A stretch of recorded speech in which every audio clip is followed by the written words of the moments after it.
What's going on, beautiful people? Welcome back to installment number 3 of Super LX Views presented by Views from the 22. As always, I am your gracious host, Mr. Mo Schefter, and today we are discussing the New England Patriots defense. Let's dive into it. As I turned on the tape and started looking at this Patriots defense, there was a couple things that started to stick out on film. You started to see certain tendencies, you started to see certain strengths, and as the lab always does, you started to see certain weaknesses. Now, the one thing I will say, and we're going to always start with the positives here at Views from the 22. The one thing I will say is I noticed they have a lot of depth.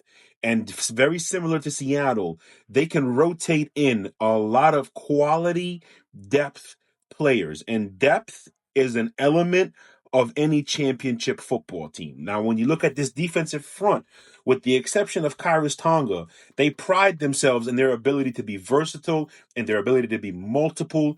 They love to show an overload look where they'll essentially have 3 guys out of the 4 on one side of the center and only one pass rusher on the other side.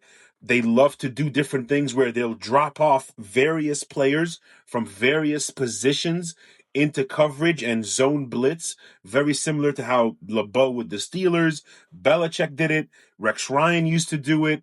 So it's all, you see elements of those 3 defenses, and obviously Vrabel has long ties to Parcells, Belichick, and he was actually drafted by the Steelers. So you see a lot of things in this defense that are a reflection of the defenses that he's played for and the defenses that he coached in Tennessee. Now, there's no real one-man game changer, but they do have playmakers who can change the game in one play.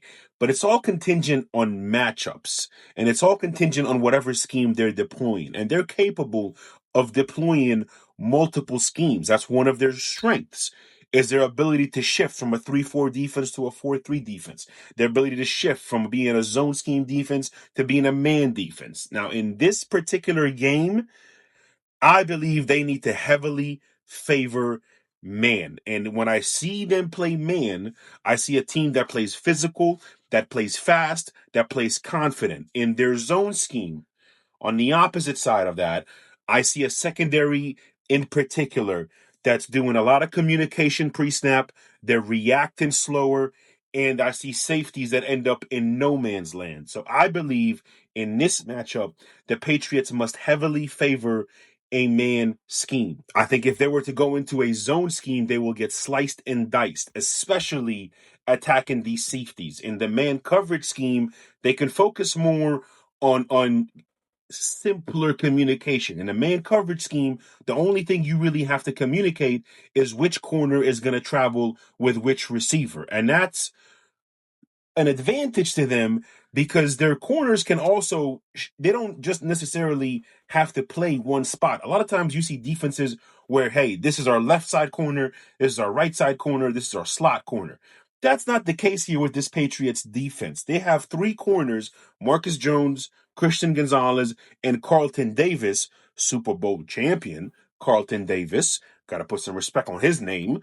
They can travel. They don't have to be in one position. They can play outside. They can play in the slot. So I think with Carlton Davis, he becomes a focus point. You play a cover 1, and you have your safety shadow over top whichever Carlton Davis is following, whether you need the safety to protect the outside, to protect the inside, whatever the case may be, depending on the situation, you can have that safety do that. Now, there's another thing here where you can decide, okay, we're going to start this game with Christian Gonzalez following Jackson Smith and Jigba. And if that works, then great, you're golden.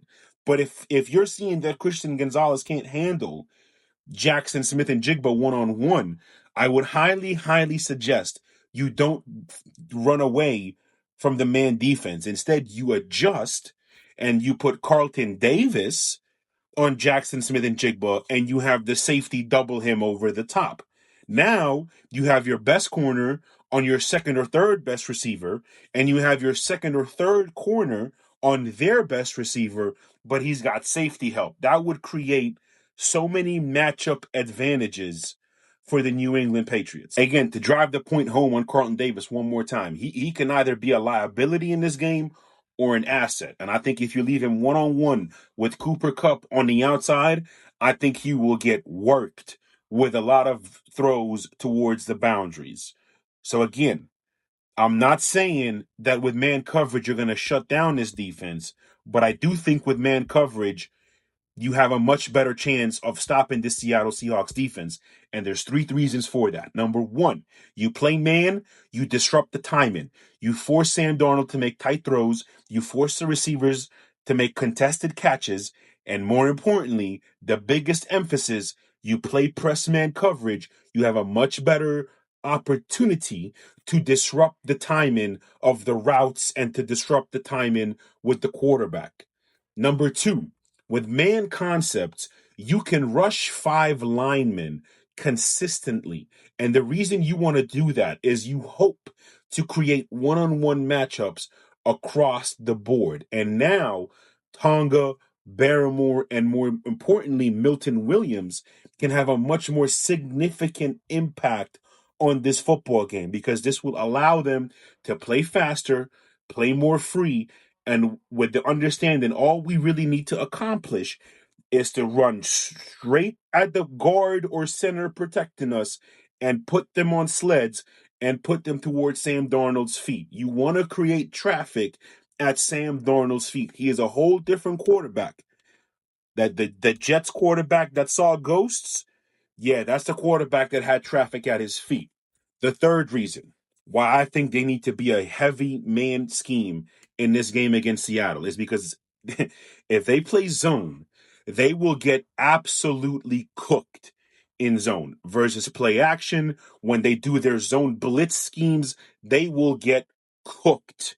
There's a lot of space for easy underneath throws and big yards after the catch when they play zone.